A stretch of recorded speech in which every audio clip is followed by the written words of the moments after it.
अस्सलामुअलैकुम। मोहम्मद अजहर सिद्दीक अपने programme political diaries के साथ हाजिर खिदमत है। 10 फरवरी 2024 इलेक्शन कमीशन नाकाम, बुरी तरह से नाकाम। और आप जो चाहते हैं कि वो रिजल्ट लेना वो अब मुश्किल नामुमकिन भी है। यहाँ अब आगे क्या होना है तो आने वाले दिनों में देखिएगा। अदालतों को अपना एक रोल अदा करना है। बहुत हो गई रिगिंग, बहुत हो गया जुल्म, अब चीजों को सीधा करना है। नवाज शरीफ ने तकरीर की रात, क्या वही नालायक आदमी, वही तरीकाकार, कोई बात नहीं, मिन्नत तरला बताने लगा। यानी एक जमात जो दूसरे नंबर पे है, पाकिस्तान तहरीक इंसाफ की 1 नंबर पे सीटें हैं, यानी उसने हुकूमत नहीं बनानी। यानी यहां हुकूमत बनाने के लिए कि ये यानी आप आगे आए। अभी आप किस हैसियत में आगे आएंगे? आप तो लार्जर्स पार्टी नहीं है। और उन्होंने आते इत्तेहादियों को अपना जमात को दावत दे दी है कि शहबाज शरीफ की ड्यूटी लगाने का कहा है। चले, बहुत से लोग बड़े बड़े बुर्ज उल्टे हैं। राना सनाउल्लाह को भी शिकस्त खुर्दा हो गए जब शेष दस्ते ही कामयाब हो गया और एहतजाज की वजह से कि एहतजाज शुरू हो चुका हुआ है। इंटरनेट सर्विसेज की मुअत्तली का मामला है, हाई कोर्ट में दरखास्तें जमा होना शुरू हो गई है। और 2-3 डरौने ख्वाब की तरह थे जो बातें अब सारी हैं। आर ने जो बयान दिए हैं वो सुनने वाले हैं। उन्होंने किस तरह की बातें की है, ताज़ा कारकर्दगी के बाद नजरसानी करना चाहिए। मैं तो इस्तीफे का मुतालबा कर दिया आपके सामने। मैं तो बड़ी वजाहत के साथ मैंने कह दिया। और हल्का ने 100 से जो है ना जी राना सनाउल्लाह बड़ी बुरी शिकस्त का सामना करना पड़ रहा है। निसार अहमद जट 1,31,000 वोट लेकर कामयाब। राना सना 1,12,430 लिखे। जमशेद दस्ती ने 1,13,000 वोट हासिल किए। और मध्य मुकाबल जो है ना पीपल्स पार्टी की उम्मीदवार महज रिशाद खान ने 71,997 लिए। और ताखीर के बाद मुख्तलिफ सियासी जमातों के उम्मीदवार, कारकुरान और दीगर अफराद जो है ना वो सरापा एहतजाज रहे। कराची में बड़ा अपना DRO ऑफिस को सील कर दिया गया। बाहर पुलिस और रेंजर तैनात आ गई। PTR के जो कारकुन है उनका DRO ऑफिस बाहर जमा हुए। फार्म 45 के मुताबिक जीत चुके हैं, नताइज रोक लिए गए हैं। कोयटा, कोहाट, बाजौड़ और टोबा ठेकिस में भी एहतजाज की खबरें आई। और ये वो सारी चीज़ें हैं। और अगली जो बात है वो आपके सामने जो रखनी है, एक बात साथ साथ करता है चलूँ, वो ज़रूरी इसलिए है कि जो ना निगरान वज़ीर दाखिला गौर एजाज साहब आए, आकर पेश हुए। उन्होंने कहा जी बड़ी तनकीद हो रही है हिफाजती तदाबीर के तहत। यानी कौन सी हिफाजती तदाबीर, आप बताएं तो सही ना, क्या ऐसी बात? आपको तो चीज़ ही कोई नहीं है। आपने तो सिर्फ और सिर्फ इंटरनेट स्लो करने में निगरान हुकूमत ने जो किरदार अदा किया है वो भी तारीख में लिखा जाएगा। निगरान हुकूमत ने जो अच्छा बताते हुए बड़ा हंस खेल के बता रहे हैं, पता नहीं क्या आसमान तोड़ लिया, तारे ले आए, क्या आप लोगों ने किया? आप लोगों ने तो मां सिवाय लूटमार तो अपनी जगह पर है, उसका भी हिसाब किताब होना चाहिए। लेकिन जिस तरह आपने फैसिलिटेट किया, जरा गौर करें, फैसिलिटेट करते रहे हैं आप बाकायदा मौके फराहम करते रहे हैं अपना मुस्लिम लीग नून की हुकूमत को। लेकिन अवाम तो पूछेगी ना आपसे। पेशावर हाई कोर्ट जो 8 उम्मीदवारों की ना आबाई हल्कों के इंतखाबी नताइज के खिलाफ दरखास्तें दायर कर दी हैं। साबिक डिस्ट्रिक्ट स्पीकर महमूद जान, MP अरबाब जहांदाद, सूबाई वजीर तैमूर झगड़ा, कामरान बग्गिश, साबिक नाज़म ज़िला अरबाब आसम अली ज़मान, मलिक हशमत, इन सब ने जो दरखास्तें दायर किया गया कि फार्म 45 जो है वो नताइज उनके हक में थे। फार्म 47 में नताइज तब्दील कर दिए गए। फार्म 45 के मुताबिक दरखास्तार जो गुजार है ना वो सारे इंतखाबात जी जा चुके हैं। अदालत से जो इस्तदा की गई है कि वो इलेक्शन हो जाए। आपको पता सलमान अकरम राजा में जस्टिस अली बाकर नजफी ने 12 तारीख के लिए समाअत मुलतवी की है और फाइनल नतीजा जारी करने से रोक दिया ऑलरेडी। और ये फार्म 45 बेसिकली है क्या, ज़रा वो समझिएगा। मैं कोशिश करूँगा कि फार्म बैकग्राउंड कुछ आए हुए हैं वो बैकग्राउंड से चल जाए। फार्म 45 ये है कि ये आपका एक यानी आपने इम्तहान को दिया है तो इम्तहान का एक रिजल्ट बनाना है। मिसाल का तो अभी आप कितने सवालों में कितने नंबर आए, कितने में आपने नंबर कोई मारूजी सवालों में क्या निशान आए।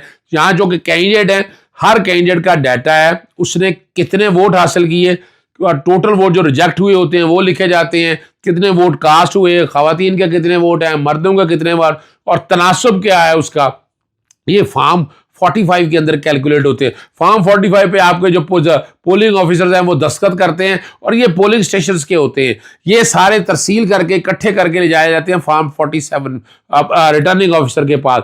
तो आपका रिटर्निंग ऑफिसर है इन सबको इकट्ठा करता है, कंपाइल करता है, कंपाइल करने के बाद 47 में कल्मिनेट कर देता है और वहां से नतीजा निकलता है। फॉर्म 47 आपको मैंने रात में भी बताया था, नवाज शरीफ के 2 निकले। तो यहां भी फॉर्म 47 जो है ना, सबसे बड़ा जो झगड़ा आया है वो फॉर्म 47 के अंदर आया है कि फॉर्म 47 में जो चीजें सामने आई हैं उसमें घपला कैसे हुआ है कि वोट वो जो आए फॉर्म 45 को एक साइड में फेंक दिया, फॉर्म 47 में एक फाइनल कंक्लूजन निकाल दिया। अब ये जो कि क्वेश्चन ऑफ फैक्ट आ जाएंगे, अदालतें कहेंगी कि जनाब हम क्या करें, आपके पास सेक्शन आर्टिकल जो है सेक्शन आर्टिकल 222 जो है वो कहता है कि इलेक्शन पिटीशन में आपको जाना पड़ेगा। इलेक्शन पिटीशन यानी फाइल करें, इन नतायज को अलग अलग चैलेंज करें। तो जिस किसी ने भी गुत्थी जो सुलझाई है ना वो इसीलिए सुलझाई है ताकि जो हालात है ना वो सामने आ सके। अभी इतना आसान काम नहीं है लेकिन मसाइल बहुत पैदा हो गए। एक और जो डरावने ख्वाब वाला मशहूर बड़ा हुआ है ना, वो मैंने सोचा मैं आपसे वो भी मैं डिस्कस करता चलूँ। NA87 के रिटर्निंग ऑफिसर मुस्ताफ़ी हो गए और उन्होंने अपने इस्तीफे मौका फिर मुलाजमत के आखिरी 2-3 दिन मेरे लिए डरावने ख्वाब की तरह थे। ये जो कुछ हुआ है ना रिटर्निंग ऑफिसर्स के लिए क्या मसाइल पैदा किए और के मामले की मज़ीद तफसीलात में वो जाना नहीं चाहते हैं। रिटर्निंग ऑफिसर टोटल जो सारे के सारे बड़े डिस्टर्ब रहे हैं और बड़े मसाइल का शिकार रहे हैं। पाकिस्तान तहरीक इंसाफ जो है अब आगे ऑप्शंस क्या है उनके पास, मुख्तलिफ ऑप्शन जैसे भी मैंने बताया है कि बाकायदा जो है अपना रिकाउंटिंग के कॉन्टेक्स्ट में सेक्शन 95 बैकग्राउंड पे चल रहा है इलेक्शन एक्ट का।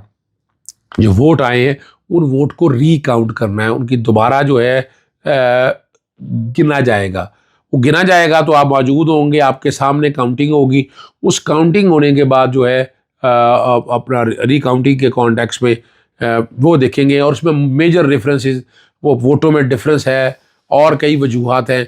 जिस पिछली दफ़ा भी आपको पता है रिकाउंटिंग में बहुत से ऐसे थे जो रिकाउंटिंग नहीं इजाज़त दी थी और मामला फिर हाई कोर्टों में गया था। तो यहाँ भी एक दफ़ा से फिर काम शुरू होने वाला है कि आप काउंटिंग की बात करेंगे, काउंटिंग आपकी मानी नहीं जाएगी।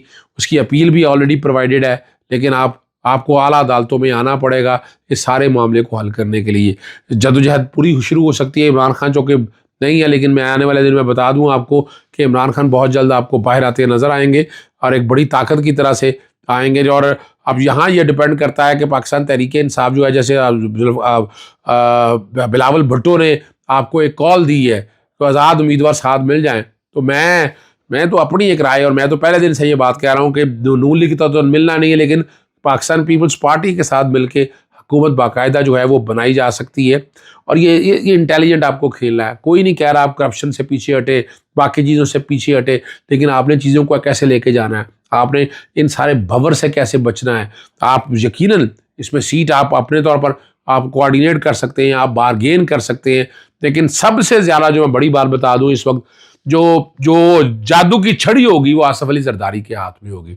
आसफ अली जरदारी ने फैसला करना है कि किस सियासी जमात के साथ जाना है, वो क्या करेगा, क्या वो वज़ीर आज़म बनना चाहते हैं, क्या वो सदर बनना चाहते हैं, कि कौन कौन सी वजारतें ले ली हैं। सबसे अहम रोल जो है, और शहबाज शरीफ भी हाथ बांध के ऐसे खड़ा होगा और उसके साथ कि और याद रखिएगा मैंने आपको बताया था जब PDM की हुकूमत आई थी शहबाज शरीफ को वजारतें उज़्मा दे रही थी, वो इसीलिए दी थी। खबर मैं बड़ी दे रहा हूँ आपके सामने, डार्क हॉर्स का मैं नाम लेता रहा हूँ आपके सामने। वज़ीर आज़म मुझे अंदाज़ा है कि क्या हो रहा है, लेकिन नवाज शरीफ या पाकिस्तान मुस्लिम लीग नून में से कोई वज़ीर आज़म नहीं मान रहा। ये आपके लिए मैं बड़ी खबर दे रहा हूँ। ये फैसला जो है आसफ अली जरदारी, बिलावल भुट्टो करेंगे कि उन्होंने किसका बनना है। लेकिन इन साथ साथ चूँकि चैलेंज हो रहा होगा रिकाउंटिंग का, मैंने जैसे बताया वो सारे मामला को आप लेकर आगे चलेंगे। उसकी अपील अगर करनी है तो वो अपनी जगह है, फिर इसकी इलेक्शन पटिशन अगर फाइल करनी है तो इलेक्शन पटिशन सेपरेटली फाइल होंगी जिसमें ये सारे के सारे पॉइंट उठाए जाएंगे। आखिर में कुछ नहीं, मैंने इसकी अहमियत नहीं दी नवाज शरीफ की तकरीर को, इसीलिए खुलासा उसका यही है, मिनते तरले करके एक छोटी पार्टी अगर बताए कि जैसे पता नहीं बहुत बड़ा मैदान मार लिया है, कोई मैदान नहीं मार सका। मैदान उनके हाथ में नहीं था और ना हो सकता था। मैं तुज़्ज़ु मन तशा व तुज़िल्लु मन तशा बियदिकल खैर। इमरान खान को इज़्ज़त पहले भी मिली है, आज भी मिली है, और मैंने जैसे पहले भी कहा था 160 से 165 सीटें पाकिस्तान तहरीक इंसाफ की हैं जो मारी गई हैं। आखिर में सिर्फ जो मैंने बाकायदा फिगर आपके साथ एक चलानी है, और मैंने वो शेर जो है वो मैं आपके सामने रख देता हूँ। ये मैं बैकग्राउंड पे ये चल जाएगा आपके यहाँ। बलोचिस्तान 4 में 16, सिंध 61 में से 21, KP के 44 में से 42, पंजाब 141 में से 9, टोटल 265 में से 79, परसेंटेज बन गए 67.5%। जो 2/3 मेजॉरिटी पाकिस्तान तहरीक इंसाफ की आ चुकी है। दी नहीं वो एक अलग बात है, लेकिन आप परेशान ना हो, लड़ाई चलती रहेगी। इजाज़त चाहता हूँ। अस्सलाम वालेकुम, अल्लाह हाफिज़। पाकिस्तान जिंदाबाद।